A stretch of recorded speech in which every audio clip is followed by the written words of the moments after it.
It's me, it's pouring rain, and I want to start a Kindle Unlimited reading vlog because I have somehow been easily influenced again and have 20 books checked out on Kindle Unlimited. It may in fact be pouring with rain and fall, but rest assured it is still very warm here in New York City. So I have a few books that I want to try to get to or to finish. One is this one, which I'm forgetting the name of, but it is a story about this woman who has a one-night stand with this fae who's an incubus, and she's his fated mate, but obviously she has no idea that these things are real, so she's very resistant to it. I'm like 50% of the way through that. The other book is House of Horrors? No, something horror. This book right here. Sorry for the angle change.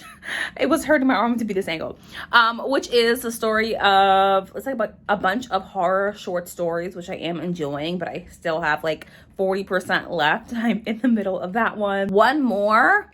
I'm forgetting which one I want it to get to, but I'll pop it on the screen, post edit, so you can see this one, and I'll tell you all about that one when I am somewhere in the middle of reading it. Yes, I am reading 4 books at the same time. That's just Kindle Unlimited books. And then I have 16 other books checked out on Kindle Unlimited too, because I'm a mood reader, and hello to the chaos. But for now, I have to go back to work, so I'm going to see you with my updates and impressions probably tomorrow, because I'm also reading The Jazadair and Some Desperate Glory for Buddy Reads today. Me and my 4 eyelashes crack me up. But it is a few days later. I finally have a little bit of a lull this afternoon where I have energy. I say this afternoon as if it's not 6 p.m. I may have 13 meetings tomorrow, but tonight you and I will read. I'm going to start with I Married Wu Jin. If you don't know, which why would you know?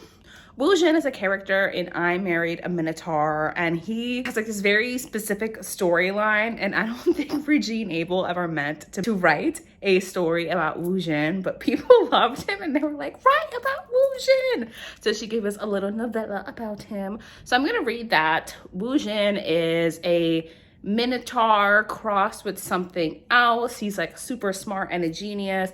They're on the same planet as the planet from I Married a Birdman and I Married a Minotaur. He sees a scientist named Laura, and he immediately feels that connection with her. He's just like, oh my goodness, that was my couch because I almost fell.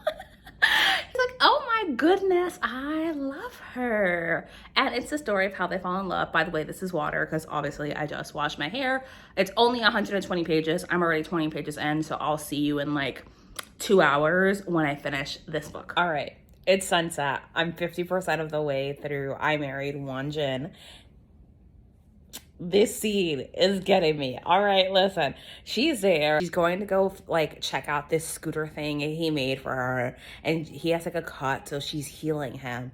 And there's like a lot of tension, and she's like playing with his hair, and he's like, I'm happy to satisfy your curiosity. I'm not offended. And she looks down at his crotch. My man gets the signal. So she gets so embarrassed, right? And she like walks away, she's blushing, and he grabs her wrist, pulls her to him, and says, if you want me to let you go, I will let you go. And they're just like all wrapped up in each other. They're about to have their first kiss, but he grabs her by the back of the neck to have the kiss. And her first thought is, wow, his hand is so much bigger than my neck. He could crush my windpipe if he wanted to. And that turns her on quite a bit. I am loving it. And the reason why I know I'm loving this book is, number one, monster romance is so unserious. And I love that about monster romance, because sometimes I want to turn my brain off. Number 2, I gave it a song. I started listening to music while I'm reading this book, which may sound odd, but whenever I'm loving a book, I will assign it a song, and I'll listen to that song, and I'll listen to a playlist while I'm reading. And I'm doing that, so I am really loving it. Like 3 hours later, because I kept taking breaks to decorate for fall. You can see some of the foliage behind me, and to make cupcakes and to make dinner. But I did finish I Married Wu Jin, and I fucking loved it. It was so cute and so sweet, and it is literally just over 100 pages, just like a little bite-sized bit of pure happiness. Our male main character just completely obsessed with her, such a sweetie. I love me a soft hero, and it was just what I wanted to read. That is the first book I've finished this month. Certainly not the first book I've started, but the first book that I have finished. For the rest of the evening, I am going to relax, watch some videos, and continue on with this book here, the Tiffany Roberts one, which I am already 40% of the way through because I've been reading this for most of the summer. It is mid-September now, so hopefully I finish this. You're holding me accountable, so I am going to finish this at some point tonight, but I will update you in the morning because I'm turning all the lights off and it's time to get into bed. I'm waiting for the bus and I can't even tell you how many vlogs I have scrapped over the summer. It would be literally over half a dozen where I've been reading books and telling you about them and just never posting those vlogs. I don't know why, but I have some clips of B-roll that I'm gonna use throughout my future vlogs just to have those memories somewhere, because they were really fun things that I did and I just literally never showed you. So I am outside right now, but the next clips that you're gonna see took place a few weeks ago. Also, I am reading that Tiffany Roberts book here, but for some reason, literally it goes in one eye and out the other. You know what I mean? I can't keep up with it. Like, I don't know why. I'm just like not paying attention. My brain is tuning it out. So I might switch over to a different book, and if I do, I'll let you know.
Later, I'm reading this book right here, which I was gonna say enjoying.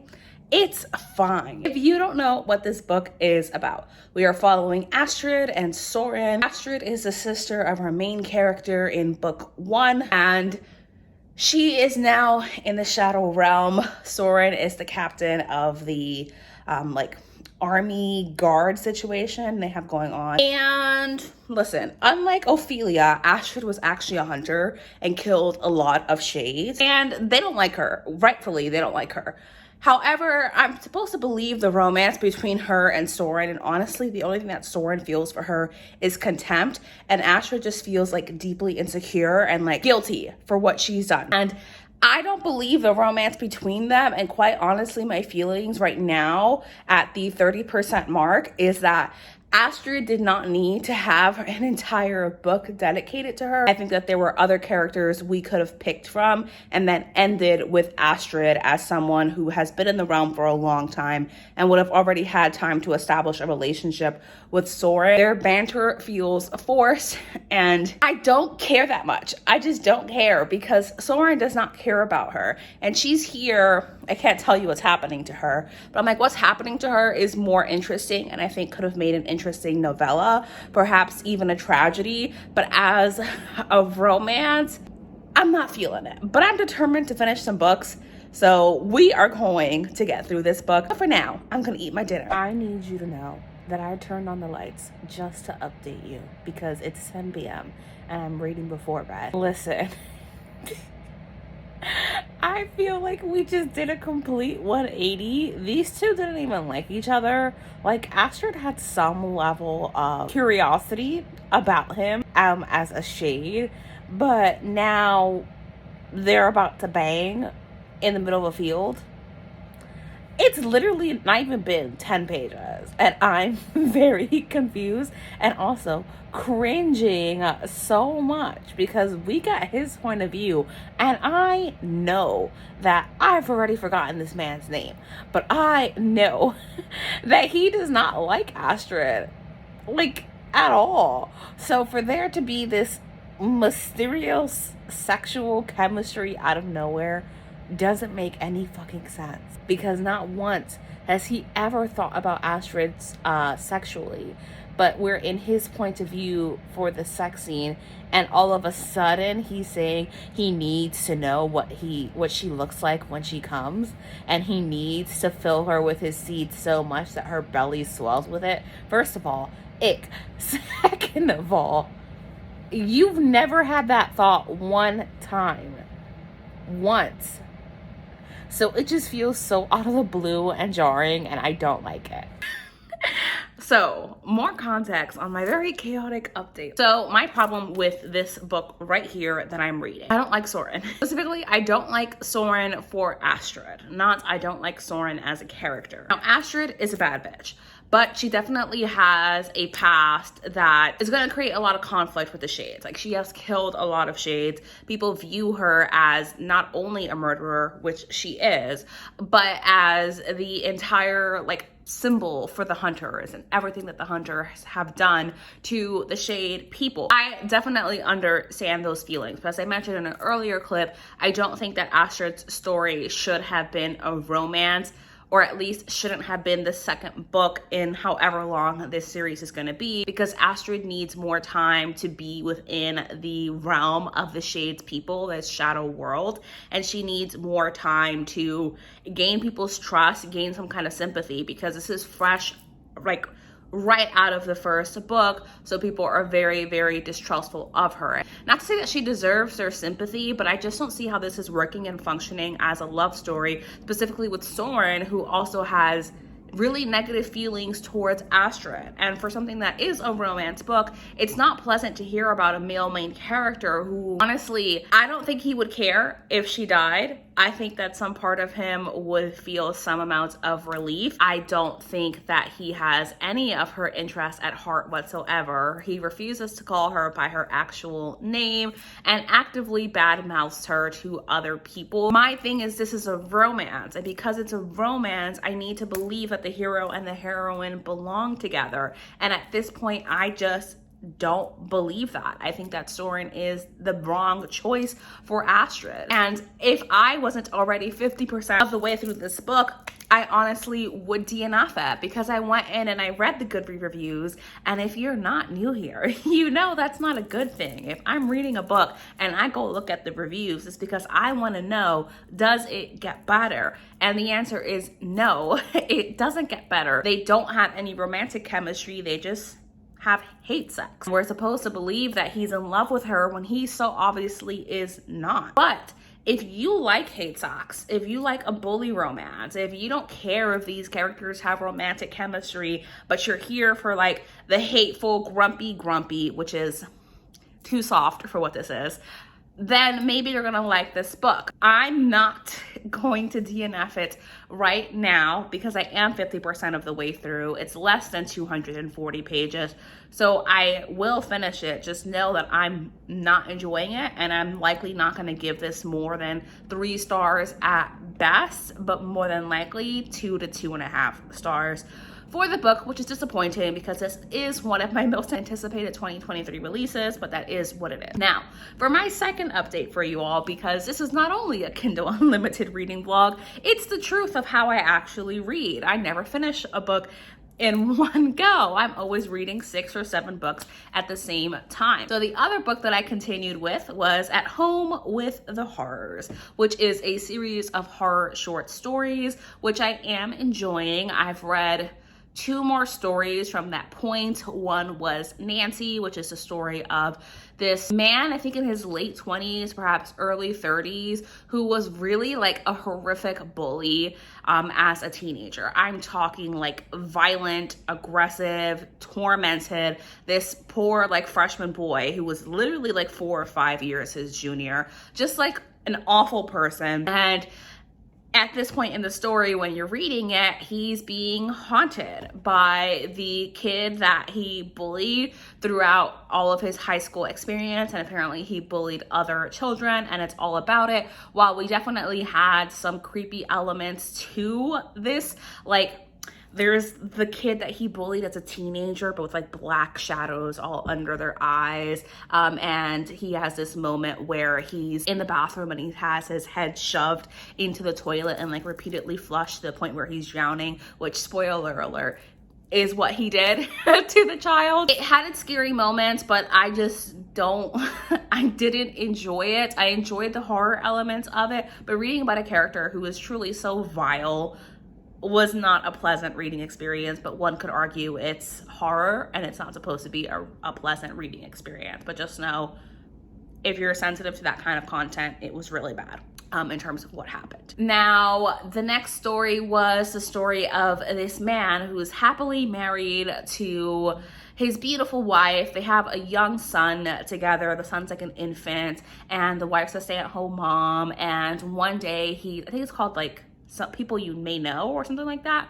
He sees on his Facebook page a friend like suggestion, and it was a girl he met in college and went on one date with, was like completely obsessed with her, was his dream girl. So he finds out that he can friend her on Facebook. He finds out that she has a bar in the area, and he becomes obsessed with her once again. The majority of the story, it had an underlying eeriness because you could feel how obsessed with her that he was. He never does anything outwardly like absolutely terrifying, but it's like the beginnings of what you know this could be. But then it abruptly ends because it's a short story, and it feels like for the entirety of the time, you're building up to what you know could be a truly scary story, but it never gets there, and instead gets like this weird ass ending where he gets amnesia and is now living in an alternate reality. I don't fucking know. It was fine. If I had to give the previous story of Nancy a rating, I would give it like 3 stars. For People You May Know, I would give it 2 stars. Have the final story, which is actually the length of half of the book, so a little bit under 100 pages or a little bit over 100 pages, which I'm going to read now, and then I'll let you know my feelings on the entire book. And hopefully I'll find something else that I want to read on Kindle Unlimited that's actually working for me, because so far in this vlog, as you can see, your girl's not having a lot of luck. She had luck with the first one, but didn't have luck with some of the others. With that said, my rice is burning, so I'm gonna see you later. You know what, besties? This might be exactly why you haven't seen a vlog from me in a very long time, because I was getting really into this book right here, something Fae, right?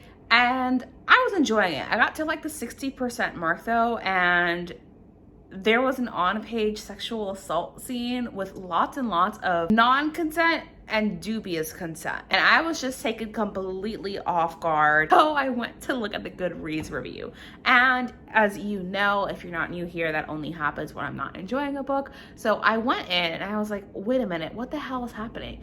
And apparently later on, one of our characters is raped, and the book gets very, very violent and dark. And a lot of people said, you know, I was expecting to read like fluffy, lighthearted fairy porn, because that's what it was for most of the time, only to have these very dark scenes come up. And I was just like not mentally prepared to read that book or to read those scenes. And it's not what I wanted to read at this time. I was looking for a lighthearted read, and from the reviews and what I saw, this just isn't it. And there definitely is a lot of internal rambling that happens throughout this book, and for that reason I'm DNFing it. And it's not great news, because I'm also DNFing Suburbia. I was doing some reflection and I realized I didn't like any of these books, and the only reason I was trying to force myself through it was because I had hit the 60% mark. And I was like, well, I only have like 100 pages left, or I only have 150 pages left, but that's not a reason for me to continue with a book. Just because I hit the 60% mark doesn't mean that I want to push myself to finish something that I am actively disliking. So I'm DNFing the books. And that brings us to a beautiful almost conclusion to the vlog, because that means the only other book that I'm going to finish in this vlog is At Home with the Horrors, because I only have like 60 pages left of the final short story horror collection in here. That's not how I expected this vlog to go, but that is the reality of what my reading was like. And reading on Kindle Unlimited is fun, but sometimes you have some messes. And my goal was ultimately to get my Kindle TBR down. And you know what? I did that. I may have DNF'd those books at 60%, but mentally I'm still counting it as read because fuck, I put all that goddamn work into getting to that point, hoping that I would like the book more after a certain mark, and by 60% you can't do that. DNF, but I get to count it as read. That's the rules I made up. So I'm gonna see you when I finish At Home with the Horrors, and then we're gonna wrap this vlog up. I have a couple of plans for October. They're very exciting, they're very fun, and hopefully they're gonna go better than whatever this was. Hi besties. This vlog is going up a little bit late, but I am almost done with the final story in At Home with the Horrors, which is Emil Bones. And while I am enjoying it and really liking kind of like the slow build that's going on throughout the story, Emil Bones, the legend of this kid who was like the spawn of Satan supposedly, and his mom killed him, and now he comes back and he pulls pranks on people until they get progressively worse and worse and worse, until you wish that you did not exist anymore. That's the story of Emil Bones. And we're following a mom who has been recently divorced. She has primary custody of her 8-year-old son, and they're being haunted by Emil, potentially. We haven't gotten to that point yet. We just see some little things happening on that could be Emil. Now, like I said, while I am enjoying it, the author's doing this thing that's really fucking annoying me, because the woman in this story is a librarian and she loves to read, and she's a writer herself, but she keeps referring to romance novels as junk. And she was on a date with this man, and she was like, who reads romance novels? Those books are like junk. And I'm like, girl, shut the fuck up. Number one, it's given too much, like, not like other girls. It's given a little bit too much, like, written by a man. It's also just annoying to read. And it's like, she's also a librarian. Do librarians really have strong ass opinions about genres and what they call what people read trash? Probably not. Probably not. It is irritating me. It won't take me too long to finish, and hopefully I'll finish this tonight so I can get this vlog up to you hopefully by tomorrow morning. So it's Tuesday, and I did finally finish At Home with the Horrors. I finished the final story, Emil Bones, which I'm gonna give 3 stars. And honestly, I think that 3 stars is my final rating for the entire collection. It was enjoyable. Writing style is very simplistic, but not like so simplistic that it feels underwritten, if that makes any sense. I think that some of these stories packed a punch, and Emil Bones definitely had some creepy elements. It was just a little bit too slow for me in some of the cases. Like, we had this thing going on with dating, and then we get like a pretty quick descent of our main character, the mother of this story. I would say my favorite stories of the collection is the first story about a husband and wife who like get into an argument, and then this disease sweeps the world where you lose literally like one of your vital organs or one of your vital senses. So like your eyes, but your eyes like completely disappear, and you only have like blank spaces where your eyes would have been. I thought that was particularly creepy. There's also a story in here that's definitely like a content warnings for this. This is about a woman who loses her husband to a shooting that happens in his workplace, but every day she gets a phone call from her husband reliving that day and what happened until he eventually comes back to her as a zombie. So it's a very dark story, but definitely did stick with me. But I'm gonna stick with my 3-star rating for the book. I hope that you enjoyed this vlog. It was definitely all over the place and a little chaotic, and quite honestly a little disappointing for me because I DNF'd so many fucking books. September is truly perhaps one of my worst reading months of the entire year. And that's fun for everyone. So thank you so much for watching. Please subscribe if you are not already, and I'm gonna see you in my next vlog where hopefully it will be better, because I am hoping to pick better books.